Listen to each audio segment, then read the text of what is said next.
नमस्कार दोस्तों। आज बात करेंगे हम किताबें कि मानव जीवन में पुस्तकों का महत्व। अब्राहम लिंकन ने कहा है कि किताबें आदमी को ये बताने के काम आती है कि उसके मूल विचार आखिरकार इतने नए भी नहीं हैं। सच में किताबों से गुजरना दुनिया के श्रेष्ठ अनुभवों से गुजरने जैसा है। तो इस दुनिया में किताबें पढ़ने से बड़ा सुख शायद ही कोई हो। तभी तो किताबों को सबसे अच्छा मित्र कहा जाता है। निर्मल वर्मा ठीक ही कहते हैं, किताबें मन का शोक, दिल का डर या अभाव की हुक्म कम नहीं करती, सिर्फ सबकी आंख बचाकर चुपके से दुखते सिर के नीचे सिरहाना रख देती है। किताबें जीवन के विभिन्न चरणों में हमारी सर्वश्रेष्ठ मार्गदर्शक के रूप में साथ देती है। किताबें न सिर्फ हमें जानकारियाँ देती है, बल्कि हमारे अतीत के चलचित्र से भी रूबरू करवाती है। सफदर हाशमी कहते हैं, किताबें करती है बातें बीते ज़मानों की, दुनिया की, इंसानों की, आज की, कल की, एक एक पल की, खुशियों की, गमों की, फूलों की, बमों की, जीत की, हार की, प्यार की, मार की। क्या तुम नहीं सुनोगे इन किताबों की बातें? किताबें कुछ कहना चाहती है, तुम्हारे पास रहना चाहती है। दोस्तों, किताबें हमारी सबसे अच्छी दोस्त के रूप में, किताबें हमारे जीवन की सबसे अच्छी साथी होती है। जब भी हमें उनकी आवश्यकता होती है, वे हमारे लिए उपलब्ध होती है। किताबें हमारी आसपास की दुनिया को समझने, सही और गलत के बीच निर्णय लेने में हमारी मदद करती है। वे हमारे आदर्श, मार्गदर्शक या सर्वकालिक शिक्षक के रूप में भी हमारे जीवन में शामिल होती है। किताबें पढ़ने से हमारे व्यक्तित्व में गुणात्मक परिवर्तन आता है। वे हमारे लक्ष्य पर ध्यान केंद्रित करने में मदद करती है, साथ ही यथासमय लक्ष्य प्राप्ति में भी मददगार है। हम में से कई लोगों को अपने खाली समय में या सोने से पहले किताबें पढ़ने की आदत होती है, क्योंकि पढ़ने से अवांछित तनाव पर काबू पाने में भी मदद मिलती है। ये हमें एक अलग ही दुनिया में ले जाती है, जिसे हम सुकून की दुनिया कह सकते हैं। लोगों के विपरीत किताबें कभी भी बदले में कुछ भी नहीं मांगती, बल्कि हमारे ज्ञान और रचनात्मकता को बढ़ाने में हमारी मदद करती है। छात्रों के लिए पुस्तकों का महत्व। छात्र जीवन संघर्ष की एक अनूठी दास्तां होती है। छात्र जीवन संघर्ष की एक अनूठी दास्तां होती है और इसके दौरान संघर्ष की सच्ची साथी होती है किताबें। हर छात्र को निश्चित रूप से किताबें पढ़ने की आदत डालनी चाहिए। किताबें सिर्फ प्रतियोगी जीवन की ही साथी नहीं है, बल्कि ये जीवन के प्रत्येक पड़ाव पर हमारा मार्गदर्शन करती है। क्योंकि छात्र जीवन का विकासशील चरण होता है, उन्हें अपने माता पिता, शिक्षकों और बड़ों द्वारा अच्छी तरह से निर्देशित करने की भी, जिसे हम गाइड करने की भी आवश्यकता होती है। इसके साथ किताबें जीवन में निर्णय लेने की कला सिखाती है। आखिरकार हमारा जीवन हमारे निर्णय का ही तो परिणाम होता है, इसलिए किताबें हमारी सहयात्री है। विद्यार्थियों को निर्देशित करने का सबसे अच्छा तरीका है किताबों से दोस्ती करने की सलाह देना। कुछ महान व्यक्तियों की आत्मकथाओं वाली कई पुस्तकें हैं। ये किताबें छात्रों को उन लोगों के जीवन से प्रेरित होने में मदद कर सकती हैं, जिनसे वे अपने जीवन में प्रभावित रहते हैं। जैसे राष्ट्रपिता महात्मा गांधी के सत्य के प्रयोग, जिससे हम जीवन में सत्य, अहिंसा और अनुशासन सीख सकते हैं। दुनिया भर की ईमानदार आत्मकथाओं ने विद्यार्थियों को सबसे ज़्यादा प्रभावित किया। पढ़ना एकाग्रता को बढ़ाता है, जिसकी छात्र जीवन में सबसे अधिक आवश्यकता होती है। रोजाना कुछ घंटों के लिए पढ़ना शब्दावली के साथ साथ भाषा कौशल के निर्माण में भी मददगार साबित होता है। किताबें विद्यार्थियों को दुनिया के बारे में नई जानकारी, विचार और तथ्य प्राप्त करने में मदद करती है। किताबें पढ़ने से छात्र बुद्धिमान बनते हैं और परीक्षाओं में अच्छे अंक भी प्राप्त करते हैं। किताबें विद्यार्थियों को एक नेक दिल इंसान बनने के लिए भी प्रेरित करती है। नैतिकता और मूल्यों से संबंधित अच्छी किताबें पढ़ना विद्यार्थियों को अच्छे गुणों से समृद्ध करना होता है या करता है। इस प्रकार वे बड़े होकर समाज के अच्छे और जिम्मेदार नागरिक बनते हैं।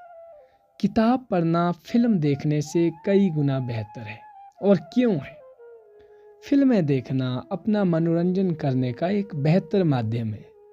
आमतौर पर फिल्में 2 से 3 घंटे की होती है। फिल्में हमें नैतिकता के साथ शिक्षा और मनोरंजन का भी कार्य करती है। मुझे याद है, भारतीय जन संचार संस्थान में अपने लेक्चर के दौरान प्रोफेसर आनंद प्रधान ने कहा था, पुस्तक पढ़ने के दौरान हमारी सभी इंद्रियां सक्रिय रहती हैं। पढ़ने के दौरान हम काल्पनिक दुनिया में अपने आप चले जाते हैं। दोस्तों, हमारे मन में चित्र बनने लगते हैं। जैसा आप कोई प्ले पढ़ रहे हो, आप कोई किताब पढ़ रहे हो, आप एटॉमिक हैबिट्स पढ़ रहे हो, आपको अपनी आदतें स्मरण शक्ति के तौर पर आप पुरानी यादों में खो जाएंगे। यह हमारी स्मरण शक्ति को भी बढ़ाता है। ये बिल्कुल सत्य भी है जो फिल्म और किताब के बीच के अंतर को स्पष्ट करती है। जब आप आनंद मठ को पढ़ते हैं, आप वहाँ की सदी में पहुँच जाते हैं। किताब पढ़ना एक दिन में पूरा नहीं किया जा सकता है। आप जब जूठन पढ़ते हैं, आप ओम प्रकाश वाल्मीकि द्वारा भोगा हुआ जो सत्य है उसको अपने जहन के अंदर और उसके द्वारा भोगा हुआ एक जो दुख है, जो वेदना है, वो आप महसूस करेंगे। हमारे द्वारा पढ़ने के लिए दिए गए समय के अनुसार इसे कई दिनों तक जारी रखा जाता है। जब हम अलग अलग अध्यायों को पूरा करते हैं तो कहानी की किताब या उपन्यास पढ़ने से हमें दिन ब दिन एक बड़ी जिज्ञासा होती है। हम कल्पना की दुनिया में ऐसे खो जाते हैं जैसे कहानी सच में घटित हो रही हो। किताबें पढ़ने से हमें फिल्म देखने से ज़्यादा सटीक जानकारी मिलती है। ये हमें केंद्रित करती है, हमारे ध्यान को केंद्रित करने की शक्ति देता है। दोस्तों, इन दिनों इंटरनेट, मोबाइल फ़ोन, कंप्यूटर का इस्तेमाल बहुत आम हो गया है। छात्र इन तकनीकों को अध्ययन के लिए एक अच्छा विकल्प मानते हैं, लेकिन ये तकनीकें किताबों के महत्व को भी ख़त्म नहीं कर सकती। जब हम किताबें पढ़ते हैं तो हमें कई नई जानकारियाँ मिलती है, लेकिन कई अनसुलझी बातें भी होती है।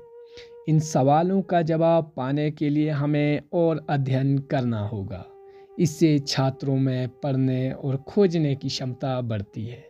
यह हमारे दिमाग को एक अच्छा व्यायाम है और हमारे दिमाग को एक अच्छा व्यायाम भी देता है और हमारे दिमाग को तेज करने का सबसे अच्छा तरीका भी।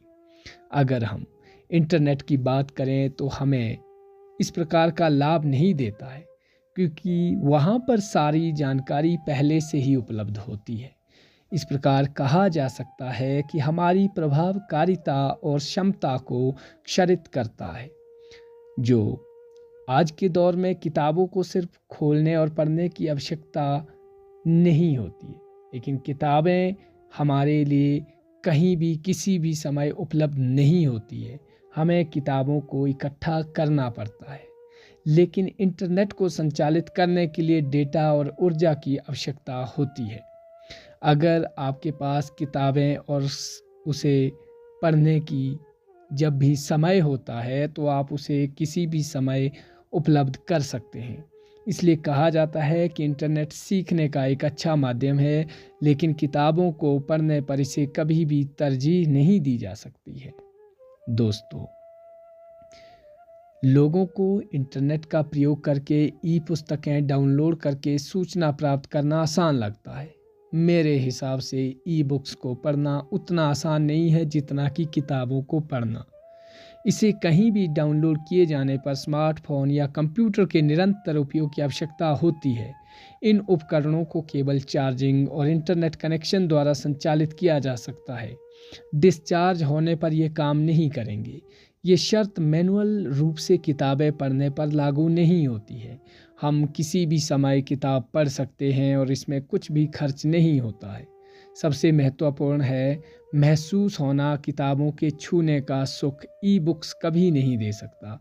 वर्तमान परिस्थितियों को देखते हुए किसी ने सही कहा है कि कागज़ की ये महक नशा रूठने को है, कि कागज़ की ये महक ये नशा रूठने को है।